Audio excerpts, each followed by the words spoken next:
Dylan and Maria are now going to say their vows.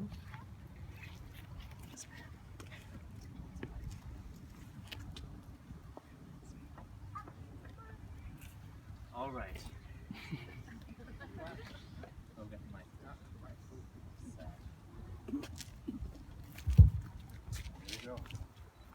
All right. Okay. Man, I can't believe how lucky I am to have the chance to express my emotions about this wonderful lady who now stands before me in front of all my family and friends. I am feeling very comfortable right now. It's going to be unbelievably hard to describe what we have. Just can't find a love like ours. But in times like these, you just gotta speak from this little guy right there. I remember the first time I saw you, suspended from that tree outside your window. You looked like an angel. But then I saw you after at a party, a more socially acceptable setting. You were very nice.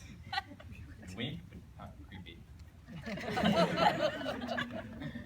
Later on, I found out that you were going on a trip to El Salvador through our program, and learning about transitional justice never sounded so good.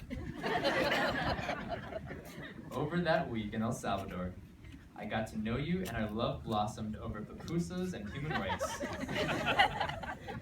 And it has been going strong ever since. Over the last 3 years, I've come to learn and admire so much about you.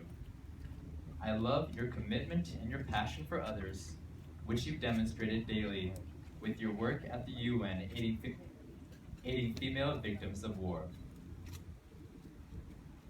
I love how you bring that same concern into all facets of life, especially how you humanize sports and feel bad for the losing team. Don't worry, I think Steph Curry is going to be fine. I love how you also challenge me to open my mind to new possibilities and ideas and gain new perspectives on life. Like, is Steph Curry really going to be okay after the loss to the Cavs in the finals? They were up 3-1. How will this affect his self-esteem? You also challenge me to move to a new country, learn a new language, work on humanitarian causes in Colombia, and hopefully pursue a doctorate someday. But I like to think it goes both ways. I've challenged you to watch more Harry Potter. You'll come around to that. Watch more golf. I can't blame you for that. Eat more pizza and drink more beer. And I'm pretty sure we're both even on the giving and taking, the Harry Potter and learning foreign languages and all that. Let's see.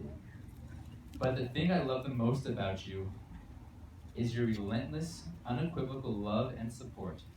You're always in my corner, especially when things are tough. For example, when we first met in El Salvador, I nearly took you out with a mango that I launched across the river and landed about a foot from where you were sitting. I also want to apologize to Sam and Christine and Jess for that. I'm really sorry, that was way too close for comfort. On our second date, I took you to a bar and promptly got into a bar fight. I still can't believe you hung around after that. I would have been like, this guy is nuts. I'm running towards the hills, but you hung around. But all these things, besides learning that I am lethal with tropical fruit from 75 yards, that you shouldn't bring a girl to a bar on a second date, and that I'm not good at fighting. I also learned that you're not going to be deterred by ups or downs or any obstacles that confront us. You've helped me through graduate school meltdowns and culture shock breakdowns. I have never had a more fierce advocate for me. So, above all, your absolute undying commitment to us is what I love most about you. I know that we're still at a point in our lives where we're still evolving, still changing, and still trying to cement our careers. But whatever course we choose to take, whatever school we end up at, whatever country we decide to live in, and whatever Harry Potter movie we choose to watch that night, like The Prisoner in Azkaban. I know that we'll be doing it together, and that you'll be right there challenging me to gain new perspectives on life as we support and cheer on each other every step of the way. And that is a nice thought.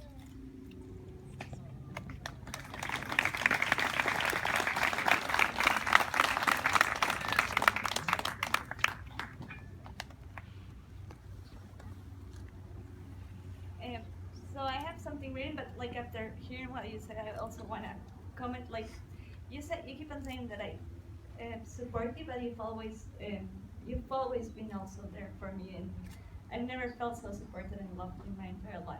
So even with the mango attack, which almost killed Christine, not me. I always like felt I have a person that I can count on when I come home, even no matter how horrible the day is. I know when I get home, you're waiting for me with a smile. So you can't even imagine how important that is for me. And like not having you this like last month and a half that you've been gone from Bogota made things so much harder, and like it made me like see, oh, he like make me miss that smile like even more. So well, I remember like since the first time I saw you, I thought I saw you were sitting in the Georgetown Conflict Resolution office, and you were wearing a white shirt. And then when we walked out, I told my friend Deborah, that guy is very good looking. They really, like in our area, there's no one good looking. That guy, this year they made a very selection of guys. and so since the first time I saw you, I felt for you. And you, you have been so amazing for me. And since we embarked, I'm gonna bring up El Salvador because it was a very important place for us because it made me get to know you. Because I don't think I saw you constantly on a regular basis like in school, but it was the first time I really got to know you, even when you scared me with your hoodie at night. It was so that experience. I'm really grateful because it made us get to know each other, and it's when I really fell for you. So I remember Christine that's sitting over there and told me, if you're gonna start dating him, you better marry him. Because we're all very good friends, so if you're gonna date him, promise me you'll marry him, because if not, all of our friendships will be ruined. So I'm following up her. I'm following her orders. So, but ever since El Salvador, I remember when we returned that you looked at me and I said, oh, I'm gonna miss you guys. And you looked at me and you said, you know, I'm always gonna be there for you. You're not gonna miss me. I'm always gonna be there for you. And it's true. You've always, since the day we met, been there for each one of my ups and downs. And I remember when I told you I wanted to move to Colombia because there was a peace process going on in my country and I really wanted to move. And you said, well, you know what? I'll go with you. And I was a little bit scared because you got a job in Ireland. And then you moved to Ireland. And I'm like, is he gonna be there in Colombia for me? And then you flew right after Ireland, you flew to Colombia and you proved how much you love me by sticking with Spanish for such long years. And really getting to know my culture and my family and speaking my language, which is very important for me because I feel we can communicate even more after that. And so I feel we're here making a commitment that we've already we're making it official, but you and I have been showing commitment. We're so committed to each other, and we've proven to each other that we can be together through sickness and through health. All of the health issues that were going on, and then you've always been so supportive, and I feel extremely lucky because I met a man that you always focus on the Middle East, and then when I told you to move to Latin America with me, you put aside the Middle East for a while, and then you said, okay, I want to learn about Colombia now.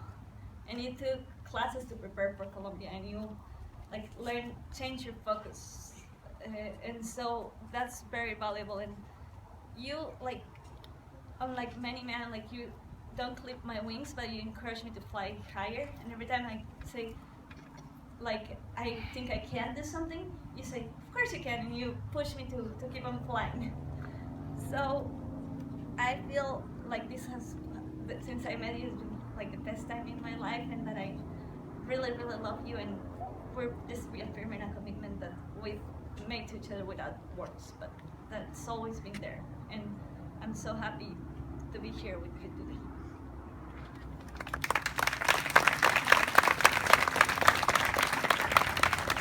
Walker, Elaine.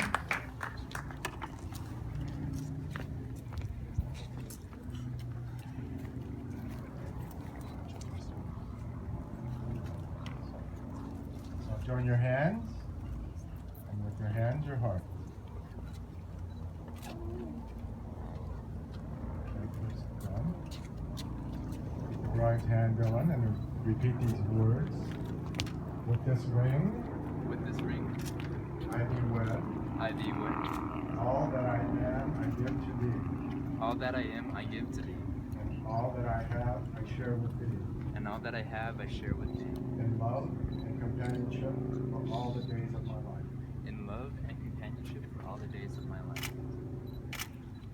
Okay.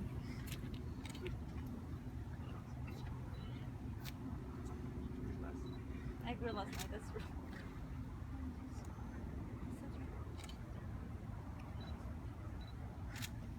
All right, now, Anamaria. Please take the groom's hand and repeat these words. With this ring, With this ring, I be wed. I be wed. All that I am, I give to thee. All that I am, I give to thee. And all that I have, I share with thee. And all that I have, I share with thee. In love and companionship for all the days of my life. And love and companionship for all the days of my life. Very nice, then. And now it says the final question.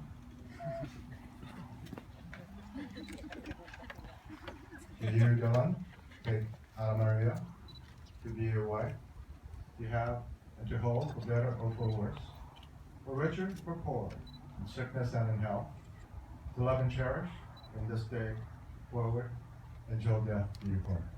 I do. And do you, Anamaria, take Dylan to be your husband, to have and to hold for better or for worse, richer or poorer, in sickness and in health, to love and to cherish from this day forward until death do you part? I do. And I'll pronounce you, man and wife, and then kiss the bride.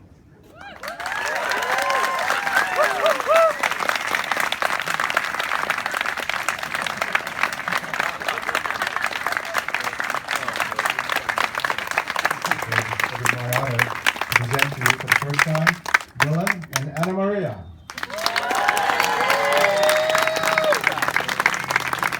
Okay, now we are going to break the glass.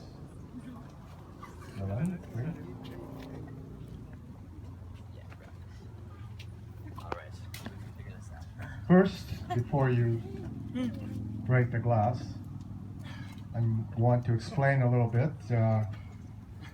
It symbolizes, in ancient times, the destruction of the Temple of Jerusalem and the sadness in the most joyous of occasions. Today, however, it symbolizes the start of a new life together. So after they break the glass, Mazel Tov, congratulations! There we go. Mazel Tov! Okay, now Dylan, help your wife. everyone apparently has you have little bubble containers. Make some bubbles as they Oh yeah. exit.